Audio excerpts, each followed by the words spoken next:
నెహెమ్యా గ్రంథము 9వ అధ్యాయము. ఈ నెల 24వ దినమందు ఇశ్రాయేలీయులు ఉపవాసముండి గోనెపట్టలు కట్టుకొని తల మీద ధూళి పోసుకొని కూడి వచ్చిరి. ఇశ్రాయేలీయులు అన్యజనులందరిలో నుండి ప్రత్యేకింపబడిన వారై నిలువబడి తమ పాపములను తమ పితరుల పాపములను ఒప్పుకొనిరి. మరియు వారు ఒక జాముసేపు తామున్న చోటనే నిలువబడి తమ దేవుడైన యెహోవా ధర్మశాస్త్ర గ్రంథమును చదువుచూ వచ్చిరి. ఒక జాముసేపు తమ పాపములను ఒప్పుకొనుచు దేవుడైన యెహోవాకు నమస్కారము చేయుచూ వచ్చిరి. లేవీయులలో యేషూవ, బాని, కద్మీయేలు, షెబన్య, బున్ని, షేరెబ్య, బాని, కెనాని అనువారు మెట్ల మీద నిలువబడి ఎలుగెత్తి తమ దేవుడైన యెహోవాకు మొర్రపెట్టిరి. అప్పుడు లేవీయులైన యేషూవ, కద్మీయేలు, బాని, హషబ్నెయ, షేరెబ్య, హోదియ, షెబన్య, పెతహయ అనువారు నిలువబడి నిరంతరము మీకు దేవుడయ్యున్న యెహోవాను స్తుతించుడని చెప్పి ఈలాగు స్తోత్రము చేసిరి. సకలాశీర్వచన స్తోత్రములకు మించిన నీ ఘనమైన నామము స్తుతింపబడునుగాక. నీవే అద్వితీయుడవైన యెహోవా. నీవే ఆకాశమును మహాకాశములను వాటి సైన్యమును భూమిని దానిలో ఉండునది అంతటినీ సముద్రములను వాటిలో ఉండునది అంతటినీ సృజించి వాటినన్నిటినీ కాపాడువాడవు. ఆకాశ సైన్యమంతయు నీకే నమస్కారము చేయుచున్నది. దేవా యెహోవా, అబ్రామును ఏర్పరచుకొని కల్దీయుల ఊరు అను స్థలము నుండి యువతలకు అతని రప్పించి అతనికి అబ్రహామును పేరు పెట్టిన వాడవు నీవే. అతడు నమ్మకమైన మనస్సు గలవాడని ఎరిగి కనానీయులు, హిత్తీయులు, అమోరీయులు, పెరిజీయులు, యెబూసీయులు, గిర్గాషీయులు అనువారి దేశమును అతని సంతతి వారికిచ్చినట్లు అతనితో నిబంధన చేసిన వాడవు నీవే. నీవు నీతిమంతుడవయ్యుండి నీ మాట చొప్పున జరిగించితివి. ఐగుప్తులో మా పితరులు పొందిన శ్రమను నీవు చూచితివి. ఎర్ర సముద్రమునొద్ద వారి మొర్రను నీవు వింటివి. ఫరోయు అతని దాసులందరూ అతని దేశపు జనులందరూ వారి ఎడల బహుగర్వముగా ప్రవర్తించిరని నీకు తెలియగా నీవు వారి ఎదుట సూచక క్రియలను మహత్కార్యములను చూపించితివి. అలాగున చేయుట వలన నీవు ఈ దినమందున్నట్టుగా ప్రసిద్ధి నొందితివి. మరియు నీ జనుల ఎదుట నీవు సముద్రమును విభాగించినందున వారు సముద్రము మధ్య పొడినేలను నడచిరి. ఒకడు లోతునీట రాయి వేసినట్లు వారిని తరిమిన వారిని అగాధ జలములలో నీవు పడవేసితివి. ఇదియుగాక పగటి కాలమందు మేఘస్తంభములో ఉండినవాడవును, రాత్రికాలమందు వారు వెళ్ళవలసిన మార్గమున వెలుగిచ్చుటకై అగ్నిస్తంభములో ఉండినవాడవును అయ్యుండి వారిని తోడుకొని పోతివి. సీనాయి పర్వతము మీదికి దిగివచ్చి ఆకాశము నుండి వారితో మాటలాడి వారికి నీతియుక్తమైన విధులను, సత్యమైన ఆజ్ఞలను, మేలుకరములైన కట్టడలను, ధర్మములను నీవు దయచేసితివి. వారికి నీ పరిశుద్ధమైన విశ్రాంతి దినమును ఆచరింప నాజ్ఞ ఇచ్చి నీ దాసుడైన మోషే ద్వారా ఆజ్ఞలను, కట్టడలను, ధర్మశాస్త్రమును వారికి నియమించితివి. వారి ఆకలి తీర్చుటకు ఆకాశము నుండి ఆహారమును, వారి దాహము తీర్చుటకు బండలో నుండి ఉదకమును తెప్పించితివి. వారికి ప్రమాణము చేసిన దేశమును స్వాధీనపరచుకొనవలనని వారికి ఆజ్ఞాపించితివి. అయితే వారును మా పితరులను గర్వించి లోబడనొల్లక నీ ఆజ్ఞలకు చెవియొగ్గకపోయిరి. వారు విధేయులగుటకు మనస్సు లేనివారై తమ మధ్య నీవు చేసిన అద్భుతములను జ్ఞాపకము చేసుకొనక తమ మనస్సును కఠినపరచుకొని తాముండి వచ్చిన దాస్యపు దేశమునకు తిరిగి వెళ్ళుటకు ఒక అధికారిని కోరుకొని నీ మీద తిరుగుబాటు చేసిరి. అయితే నీవు క్షమించుటకు సిద్ధమైన దేవుడవును, దయావాత్సల్యతలు గలవాడవును, దీర్ఘశాంతమును బహుకృపయు గలవాడవునయ్యుండి వారిని విసర్జింపలేదు. వారు ఒక పోతదూడను చేసుకొని ఐగుప్తులో నుండి మమ్మను రప్పించిన దేవుడు ఇదే అని చెప్పి నీకు బహు విసుగు పుట్టించునను వారు ఎడారిలో ఉండగా నీవు బహు విస్తారమైన కృపగలిగిన వాడవై వారిని విసర్జింపలేదు. మార్గము గుండా వారిని తోడుకొని పోవుటకు పగలు మేఘస్తంభమును, దారిలో వారికి వెలుగిచ్చుటకు రాత్రి అగ్నిస్తంభమును వారిపై నుండి వెళ్ళిపోక నిలిచెను. వారికి బోధించుటకు నీ ఉపకారాత్మను దయచేసితివి. నీవిచ్చిన మన్నాను ఇయ్యక మానలేదు. వారి దాహమునకు ఉదకమిచ్చితివి. నిజముగా అరణ్యములో ఏమీయూ తక్కువ కాకుండా 40 సంవత్సరములు వారిని పోషించితివి.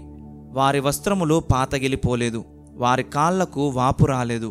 ఇదియుగాక రాజ్యములను జనములను వారికప్పగించి వారికి సరిహద్దులు ఏర్పరచితివి గనక వారు సీహోను అనో హెష్బోను రాజు యొక్క దేశమును, బాషానునకు రాజైన ఓగు యొక్క దేశమును స్వతంత్రించుకొనిరి.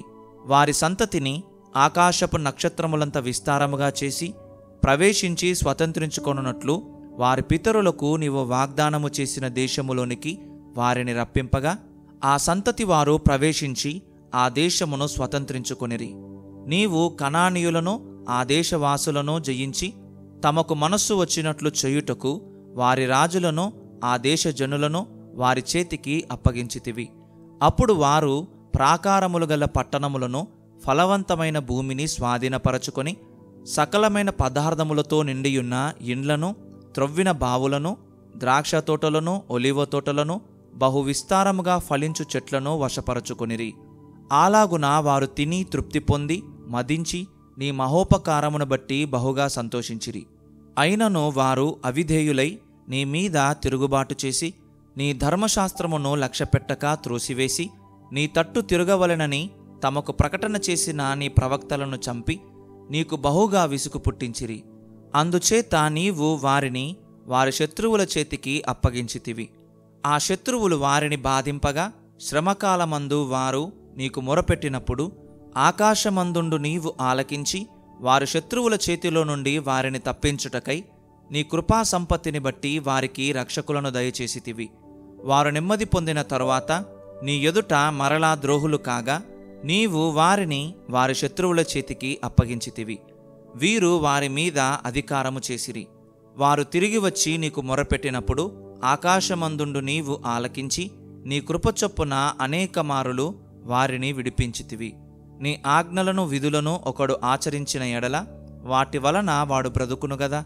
వారు మరలా నీ ధర్మశాస్త్రముననుసరించి నడుచునట్లు నీవు వారి మీద సాక్ష్యము పలికినను వారు గర్వించి నీ ఆజ్ఞలకు లోబడక నీ విధుల విషయములో పాపులై నిన్ను తిరస్కరించి తమ మనస్సును కఠినపరచుకొని నీ మాట వినకపోయిరి.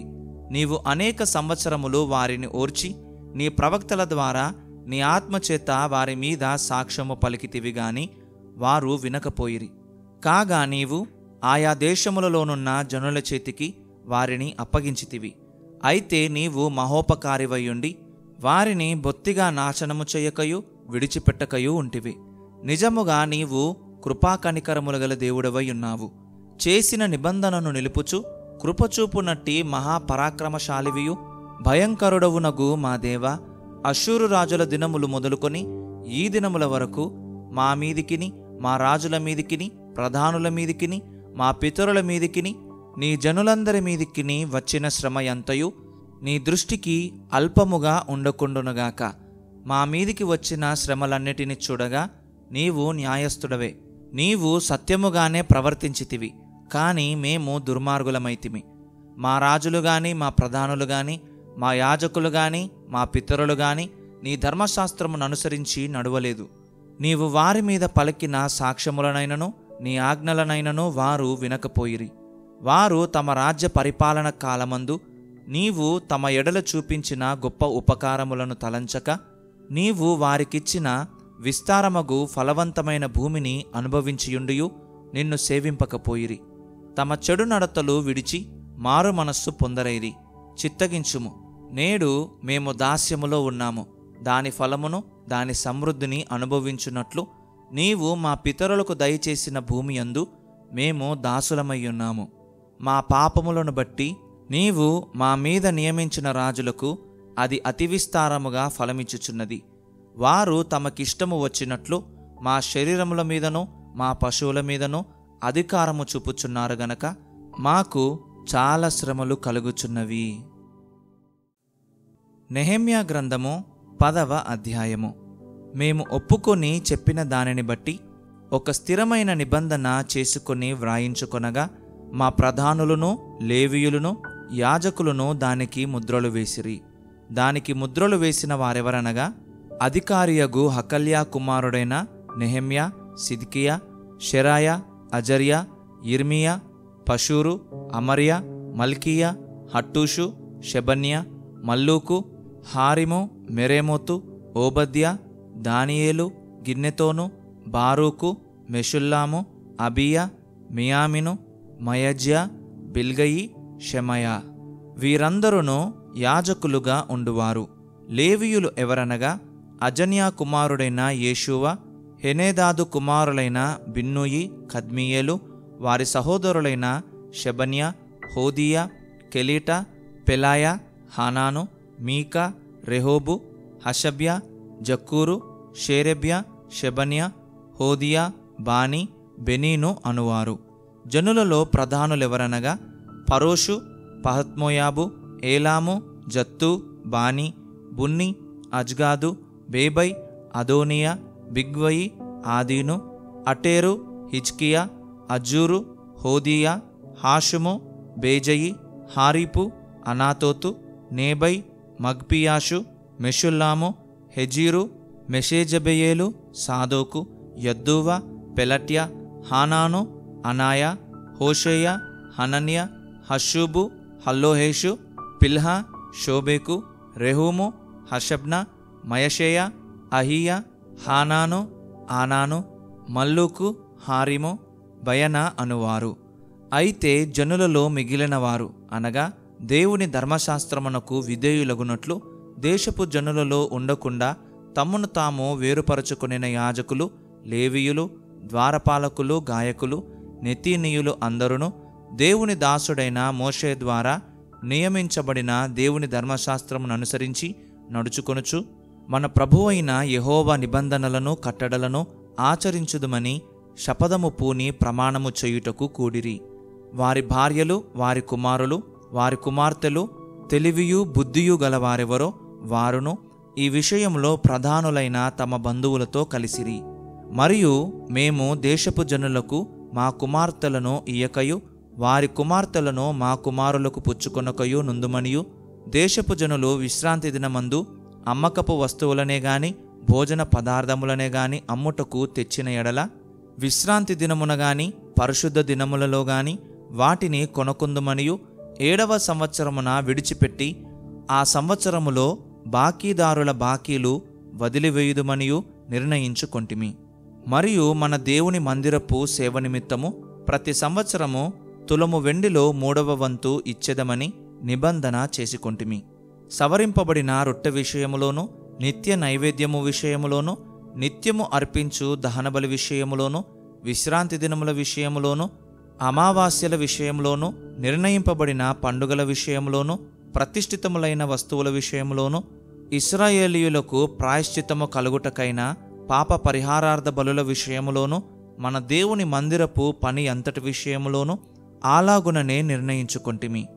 మరియు మా పితరుల ఇంటి మర్యాద ప్రకారము ప్రతి సంవత్సరమును నిర్ణయించుకొనిన కాలములలో ధర్మశాస్త్ర గ్రంథమందు వ్రాసియున్నట్టు మా దేవుడైన యెహోవా బలిపీఠము మీద దహింపజేయుటకు యాజకులలోనూ, లేవీయులలోనూ, జనులలోనూ కట్టెల అర్పణమును మా దేవుని మందిరములోనికి ఎవరు తేవలనో వారును చీట్లు వేసుకొని నిర్ణయించుకొంటిమి. మరియు మా భూమి యొక్క ప్రథమ ఫలములను, సకల వృక్షముల ప్రథమ ఫలములను ప్రతి సంవత్సరము ప్రభువు మందిరమునకు మేము తీసుకొని వచ్చునట్లుగా నిర్ణయించుకొంటిమి. మా కుమారులలో జ్యేష్ఠపుత్రులు, మా పశువులలో తొలిచూలులను ధర్మశాస్త్ర గ్రంథమందు వ్రాయబడినట్టు మా మందలలో తొలిచూలులను మన దేవుని మందిరములో సేవ చేయు యాజకుల యొద్దకు మేము తీసుకొని వచ్చినట్లుగా నిర్ణయించుకొంటిమి. ఇదియుగాక మా పిండిలో ప్రథమ ఫలము ప్రతిష్టార్పణలు, సకల విధమైన వృక్షముల ఫలములు, ద్రాక్షారసము, నూనె మొదలైన వాటిని మా దేవుని మందిరపు గదులలోనికి యాజకుల యొద్దకు తెచ్చినట్లుగాను, మా భూమి పంటలో 10వ వంతును లేవీయుల యొద్దకు తీసుకొని వచ్చినట్లుగా ప్రతి పట్టణములోనున్న మా పంటలో 10వ వంతును ఆ లేవీయులకిచ్చినట్లుగాను నిర్ణయించుకొంటిమి.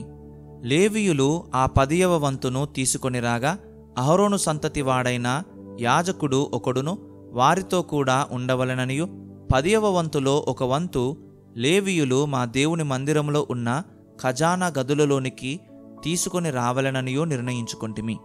ఇశ్రాయేలీయులను, లేవీయులను ధాన్యమును, క్రొత్త ద్రాక్షారసమును, నూనెను తేగ సేవ చేయు యాజకులను, ద్వారపాలకులను, గాయకులను వాటిని తీసుకొని ప్రతిష్ఠితములగు ఉపకరణములుండు మందిరపు గదులలో ఉంచవలెను. మా దేవుని మందిరమును మేము విడిచిపెట్టము.